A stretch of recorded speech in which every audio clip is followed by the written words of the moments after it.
Hey y'all, I'm back. So it's a beautiful Saturday morning, and I just thought, you know what? I have been talking about being consistent on this app for years. I have two channels. My first channel is Basira Lawal RMBSN.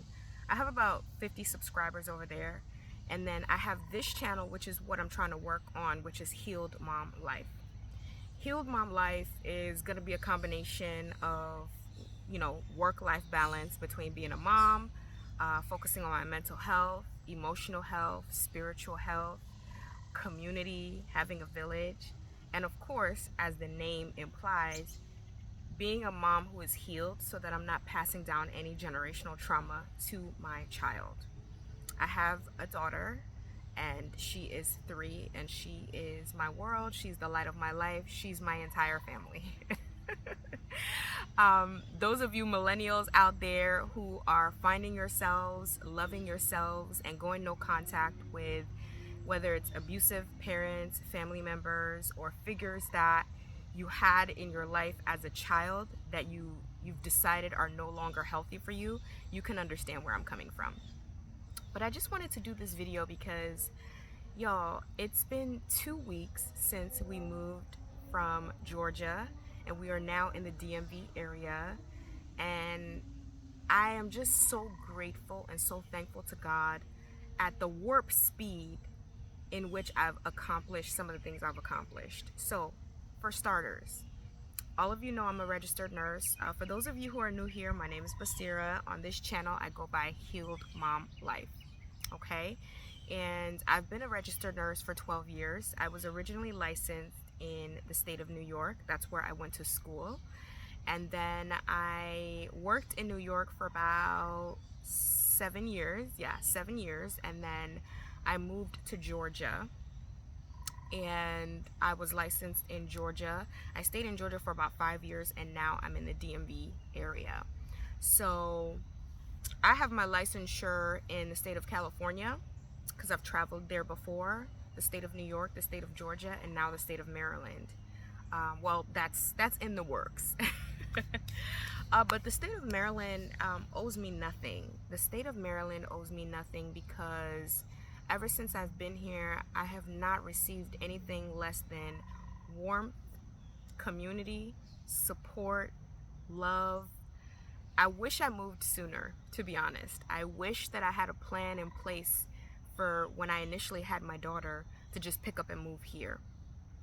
But God's time is the best, and I know that Allah plans things in a way that is so beautiful that we can't challenge how he plans things because he's the all-knowing. So I accept it for what it is and I'm happy that we're here. My daughter is thriving. She has multiple adults around her. She has people that can correct her. She has a community that, when we go to Friday prayer, which we call it Jumu'ah, she has kids that she can play with. There are activities that I'm going to get her into. We were at the Y a week ago doing some swimming. So my daughter is very active, and if I don't have her in activities, it shows very drastically in her behavior. And I'm sure this is true for a lot of children. So what I do is, in Georgia, I had her in swimming. I had her in gymnastics from 9 months old to about 18 months old. And then I had her in soccer for the last year. And then swimming is something that we're going to be doing throughout, whether it's formal swimming lessons or just leisurely. But swimming is something that I find really helps her to just breathe better, exercise patience, calm down her nerves, help her regulate emotionally. Swimming is also sunnah if you're a Muslim. The three sunnah sports that Muslims should be actively trying to pursue are swimming, horseback riding, and archery, which I'm interested in all of those.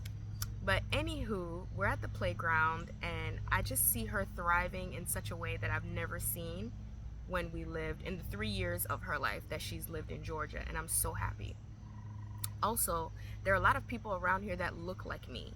So not just the hue of my skin, but there are women that cover. There are, like, every other car you see is like a hijabi Muslim woman driving. And that makes a difference. I feel like when you're raising a child and you want them to have confidence, you want them to have a sense of community and belonging, it really helps that your environment surrounding where you live reflects what you want them to believe about themselves. So that's where we are right now. Oh, I'm in so I started my Psych NP program the last week in May, and I'm 50% done with the program. And I'm just so amazed. I'm just so grateful and so amazed at how God is just transforming my life. I know that the program is not going to be easy as we get into the thick of things, and then clinicals is something that I'm looking forward to connecting with people on. I have a couple of friends out here that I plan on kind of reaching out to as far as clinicals are concerned. But so far, so good. Even though my first degree was in English and I learned MLA like the back of my hand, switching to APA, as a science-focused major hasn't been too bad of a learning curve.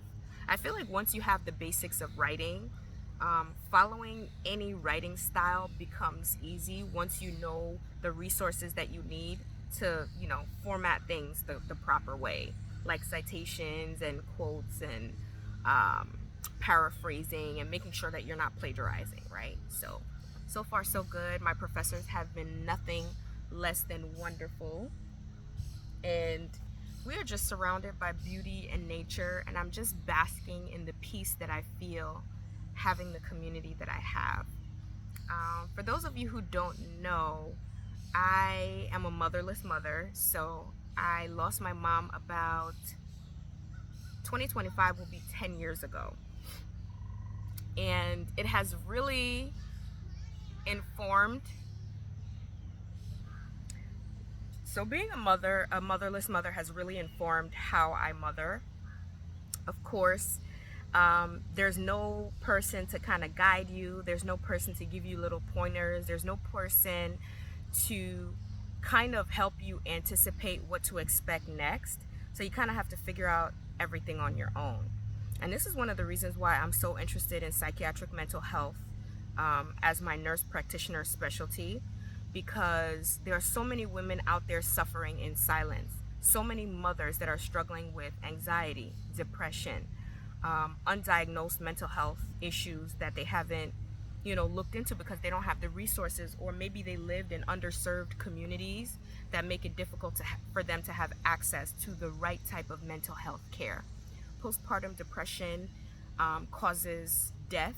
It has a ripple effect. So of course, if it's that bad where the mom unalives herself, the spouse, if she was married, suffers. The children suffer not having a mother figure in their life. And we all know how impactful having a mother is. And we all know how detrimental the mother wound is.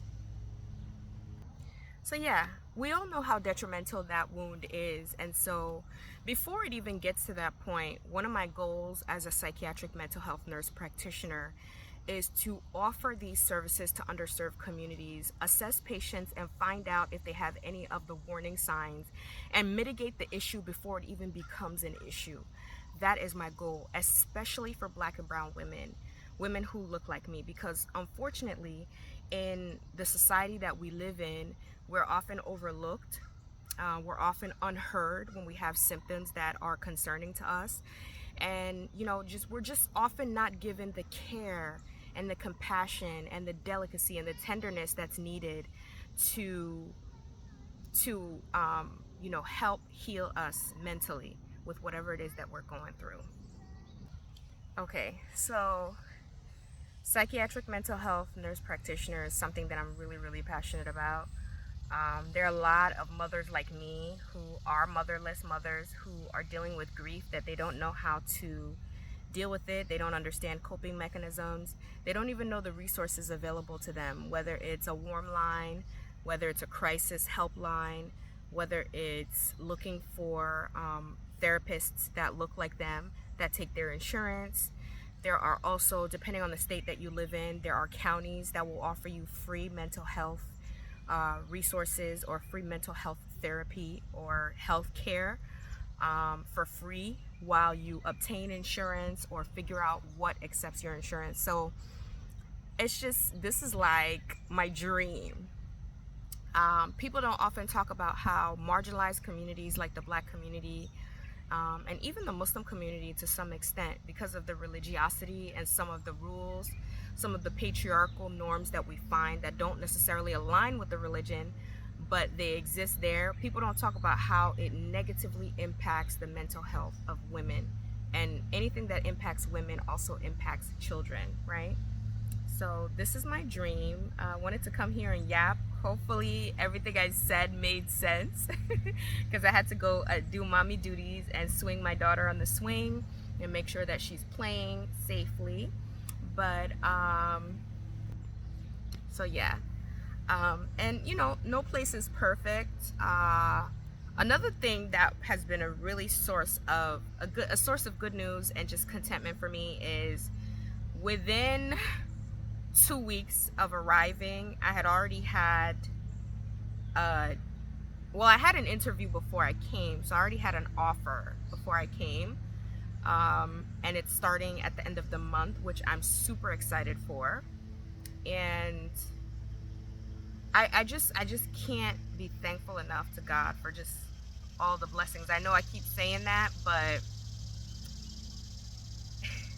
if you understand how much there's a lack of resources in the South when it comes to southern states, especially when you're a single mother, it will put things into perspective if you just kind of go down the rabbit hole and then research what I'm trying to say.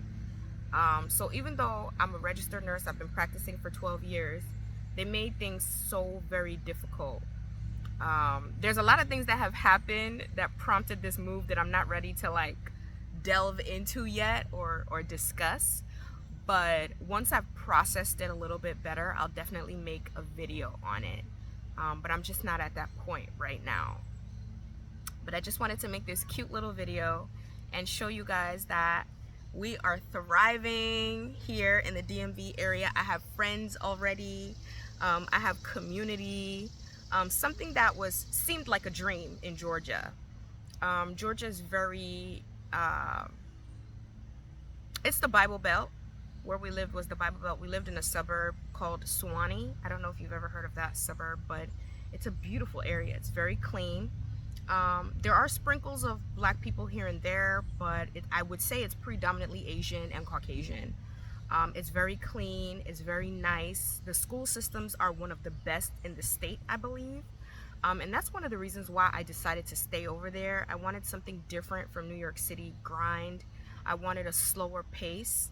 And within 5 years, I thought, oh, by the second year, I'll have like a group of people and a village and all that. And it just wasn't the case. So God was really trying to tell me that that's not your geographical place to be in, and you got to move. So here we are. I just wanted to say, give you guys an update on what, where we're at. Mommy. And I'll see you in the next one. Bye.